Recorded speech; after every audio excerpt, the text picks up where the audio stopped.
शांति। आज 5 जनवरी 2024 की बाबा की साकार मुरली है। मुरली के महावाक्य हैं, मीठे बच्चे बाप समान रूहानी टीचर बनो। जो बाप से पढ़ा है वह दूसरों को भी पढ़ाओ। धारणा है तो किसी को भी समझा कर दिखाओ। प्रश्न है, किस बात में बाबा को अटल निश्चय है? बच्चों को भी उसमें अटल बनना है। उत्तर है, बाबा को ड्रामा पर अटल निश्चय है। बाबा कहेंगे जो पास्ट हुआ ड्रामा, कल्प पहले जो किया था वही करेंगे। ड्रामा तुम्हें ऊपर नीचे नहीं करने देगा, परंतु अभी तक बच्चों की अवस्था ऐसी बनी नहीं है, इसलिए मुख से निकलता। ऐसे होता तो ऐसे करते, पता होता तो यह नहीं करते। बाबा कहते, बीती को चितवो नहीं, आगे के लिए पुरुषार्थ करो कि ऐसी कोई भूल फिर से न हो। ओम शांति। रूहानी बाप रूहानी बच्चों को बैठ समझाते हैं। बाप खुद कहते हैं, मैं जब आता हूँ तो किसको पता नहीं पड़ता, क्योंकि मैं हूँ गुप्त। गर्भ में भी जब आत्मा प्रवेश करती है तो प्रवेश होने का मालूम थोड़े ही पड़ता है। तिथि तारीख निकल न सके। जब गर्भ से बाहर निकलती है तब वह तिथि तारीख निकलती हैं, तो बाबा की प्रवेशता की तिथि तारीख का भी पता नहीं लगता। कब प्रवेश किया, कब रथ में पधारे, कुछ पता नहीं पड़ता। कोई तो देखते तो वह नशे में चले जाते थे। समझा, कुछ प्रवेशता है या कुछ ताकत आई है। ताकत कहाँ से आई? मैंने खास कोई जब तब तो नहीं किया। इसको कहा जाता है गुप्त। तिथि तारीख कुछ नहीं। सूक्ष्म वतन की भी स्थापना कब होती है यह कुछ नहीं कह सकते। मुख्य बात है मन मना भव। बाप कहते हैं, हे आत्माएं, तुम मुझ अपने बाप को बुलाती हो कि आकर पतितों को पावन बनाओ, पावन दुनिया बनाओ। बाप समझाते हैं, ड्रामा प्लान अनुसार जब मुझे आना होता है तो चेंज ज़रूर होती है। सतयुग से लेकर जो कुछ पास हुआ सो फिर रिपीट करेंगे। सतयुग त्रेता फिर ज़रूर रिपीट करेंगे। सेकेंड सेकेंड पास होता जाता है, संवत भी पास होता जाता है। कहते हैं सतयुग पास्ट हुआ, देखा तो नहीं, बाप ने समझाया है, तुमने पास किया है। तुम ही पहले पहले हमसे बिछुड़े हो, तो इस पर गौर करना है। कैसे हमने 84 जन्म लिए हैं जो फिर हुबहू लेने पड़ेंगे, अर्थात दुख और सुख का पाठ बचाना पड़ेगा। सतयुग में होता है सुख। जब मकान पुराना होता है तो कहाँ से छत बहती है, कहाँ से कुछ होता रहता है, तो फुरना हो जाता है कि किसकी मरम्मत करनी है। जब बहुत पुराना हो जाता है तो समझा जाता है यह मकान रहने लायक नहीं है। नई दुनिया के लिए ऐसे नहीं कहेंगे। अब तुम नई दुनिया में चलने के लायक बनते हो।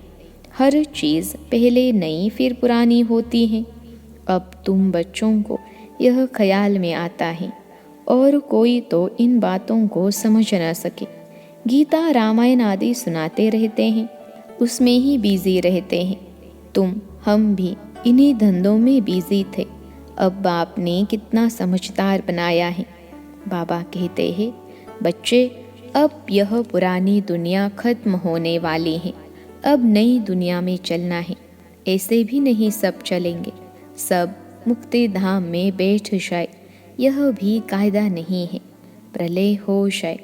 तुम जानते हो यह पुरानी दुनिया और नई दुनिया का बहुत ही कल्याणकारी संगम युग है।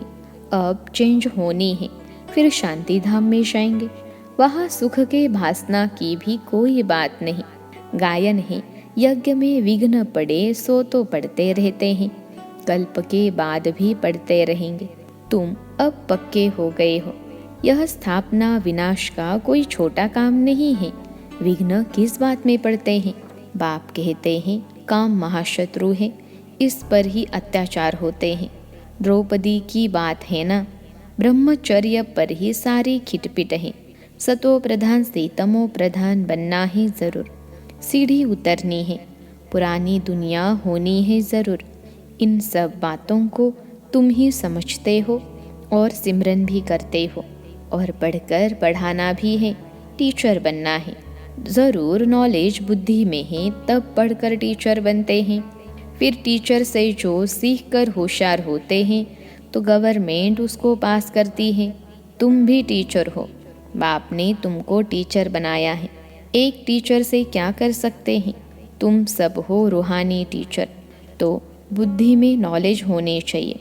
ज्ञान तो बिल्कुल एक्यूरेट है मनुष्य से देवता बनने का। अभी जितना तुम बच्चे बाप को याद करते हो तो लाइट आती रहती है, मनुष्यों को साक्षात्कार होता रहेगा, क्योंकि आत्मा प्योर बनेगी ही याद से। फिर किसको साक्षात्कार भी हो सकता है? बाप मददगार भी बैठा है। बाप हमेशा बच्चों का मददगार है, पढ़ाई में नंबरवार है। हर एक अपनी बुद्धि से समझ सकते हैं मेरे में कितनी धारणा है। अगर धारणा है तो किसको समझा कर दिखाओ। यह है धन। धन देते नहीं तो धन मानेंगे भी नहीं कि इनके पास धन है। धन दान करेंगे तो महादानी कहेंगे। महारथी महावीर बात एक ही है। सब एक जैसे तो हो न सके। तुम्हारे पास कितने आते हैं? एक एक से बैठ माथा मारना होता है क्या? वो लोग अखबार द्वारा बहुत बातें सुनते हैं तो बहुत चमकते हैं। फिर जब तुम्हारे पास आकर सुनते हैं तो कहते हैं हमने परमत पर क्या किया, यहाँ तो बहुत अच्छा है। एक एक को ठीक करने में मेहनत लगती है। यहाँ भी कितनी मेहनत लगी है। फिर भी कोई महारथी, कोई घोड़े सवार, कोई प्यादा। यह ड्रामा में पार्ट है। यह तो समझते हो आखिरी जीत तुम्हारी होनी है। जो कल्प पहले बने थे वही बनेंगे। पुरुषार्थ तो बच्चों को करना ही है। बाप राय देते हैं, समझाने की कोशिश करो। पहले तो शुबाबा के मंदिर में जाकर सर्विस करो। तुम पूछ सकते हो यह कौन है, इस पर क्यों पानी चढ़ाते हैं? तुम अच्छी तरह जानते हो। कहते हैं गई टांडे पर, यानी आग लेने, और मालिक होकर बैठ गई। यह दृष्टांत भी तुम्हारा ही है। तुम जाते हो जगाने के लिए, तुमको निमंत्रण देकर बुलाते हैं, तो ऐसा निमंत्रण आए तो खुशी होनी चाहिए। काशी आदि में बड़े बड़े टाइटल देते हैं। भक्ति में कितने ढेर मंदिर हैं। यह भी एक धंधा है। कोई अच्छी स्त्री देखी तो उनको गीता कंठ कराए आगे कर देते हैं। फिर जो कमाई होती है वह मिल जाती है कुछ भी नहीं। रिद्धि सिद्धि बहुत सीखते हैं। ऐसे स्थानों पर जाना चाहिए। तुम बच्चों को कभी शास्त्रार्थ नहीं करना चाहिए। तुमको तो जाकर बाप का परिचय देना है। मुक्ति जीवन मुक्ति दाता एक है, उनकी महिमा करनी है। वह कहते हैं अपने को आत्मा समझ मुझे याद करो। बाकी मन मनाभव का अर्थ यह नहीं है कि गंगा में जाकर स्नान करो। मामेकम का अर्थ है मुझ एक को याद करो। मैं प्रतिज्ञा करता हूँ मैं तुमको सब पापों से मुक्त करूँगा। जब से रावण आया है तब से पाप शुरू हुए हैं, तो ऊंच पद पाने का बहुत पुरुषार्थ करना है। पोजीशन के लिए मनुष्य रात दिन कितना माथा मारते हैं। यह भी पढ़ाई है। इसमें कोई किताब आदि उठाने की बात नहीं है। 84 का चक्र तो बुद्धि में आ गया है, कोई बड़ी बात नहीं है। एक एक जन्म की डिटेल थोड़े ही बताते हैं। 84 जन्म पूरे हुए, अब हम आत्माओं को वापस घर जाना है। आत्मा जो पतित बनी है उनको पावन जरूर बनना है। सबको यही कहते रहो, मामेकम याद करो। बच्चे कहते हैं बाबा योग में नहीं रह सकते। अरे तुमको सम्मुख कह रहा हो मुझे याद करो, फिर योग अक्षर तुम क्यों कहते हो? योग कहने से ही तुम भूलते भी हो। बाप को याद कौन नहीं कर सकता? लौकिक माँ बाप को कैसे याद करते हो? यह भी माँ बाप है ना, यह भी पढ़ते हैं। सरस्वती भी पढ़ती हैं। पढ़ाने वाला एक बाप ही है। तुम जितना पढ़ते हो फिर औरों को समझाते हो। बाप कहते हैं बच्चे शास्त्र पढ़ने जप तप करने से मुझे प्राप्त नहीं कर सकते हो।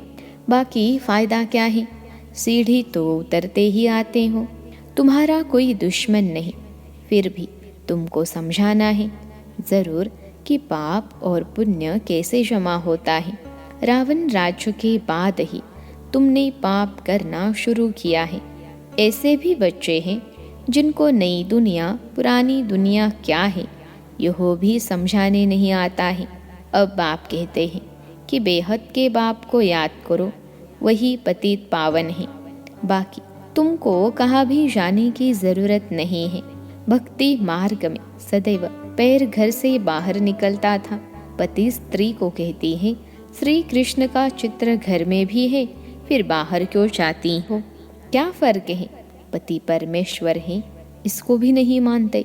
भक्ति मार्ग में बहुत दूर दूर ऊंचा मंदिर बनाते हैं जो मनुष्यों का भाव बैठे।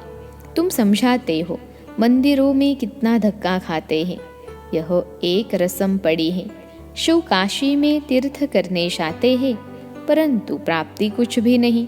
अब तुमको तो बाप की श्रीमत मिलती है, तुमको कहाँ भी जाना नहीं है। पतियों का पति परमेश्वर वास्तव में वह एक ही है जिसको तुम्हारे पति काके मामे सब याद करते हैं। वह है पति परमेश्वर अथवा पिता परमेश्वर। वह तुमको कहते हैं मामे कम याद करो तो तुम्हारे विकर्म विनाश होंगे। तुम्हारी ज्योत अब जग रही है तो तुम्हारे से मनुष्यों को लाइट देखने में आती है। तो बच्चों का भी नाम बाला होना चाहिए। बाप बच्चों का नाम तो बाला करते हैं ना। सुदेश बच्चे समझाने में बड़ी तीखी है। पुरुषार्थ बहुत अच्छा किया है तो पुरानों से भी आगे गई। इसमें भी जास्ती पुरुषार्थ कर आगे चली जाएगी। सारा मदार पुरुषार्थ पर है। हार्ट फेल नहीं होना चाहिए।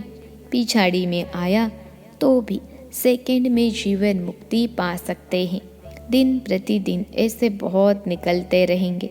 ड्रामा में तुम्हारा विषय का पार्ट तो है ही, विघ्न भी पड़ते हैं। और कोई सत्संगों में ऐसे विघ्न नहीं पड़ते हैं। यह विकारों पर ही हंगामा होता है। गायन भी है, अमृत छोड़ विष काहे को खाए। ज्ञान से एक देवी देवता धर्म की स्थापना हो जाती है। सतयुग में रावण राज्य हो न सके। समझाने कितने साफ है। राम राज्य के बाजू में ही रावण राज्य भी दिखाया है। तुम टाइम दिखाते हो, तुम टाइम भी दिखाते हो। यह है संगम। दुनिया बदल रही है। स्थापना पालना विनाश कराने वाला एक बाप है बहुत सहज, परंतु धारणा पूरी होती नहीं और सब बातें याद रहती हैं। बाकी ज्ञान और योग भूल जाता है। तुम ऊंचते ऊंच भगवान के संतान हो। दिन प्रतिदिन तुम सॉल्वेंट होते जाते हो। धन मिलता है ना, खर्चा भी आता जाता है। बाबा कहते हैं हुंडी भरती जाएगी। कल्प पहले मिसल ही तुम खर्चा करेंगे। कम ज़्यादा ड्रामा करने नहीं देगा। ड्रामा पर बाबा का अटल निश्चय है। जो पास्ट हुआ ड्रामा, ऐसे नहीं कहना चाहिए। ऐसा होता तो यह नहीं करते। अभी वह अवस्था आई नहीं है। कुछ न कुछ मुख से निकल जाता है, फिर फील होता है।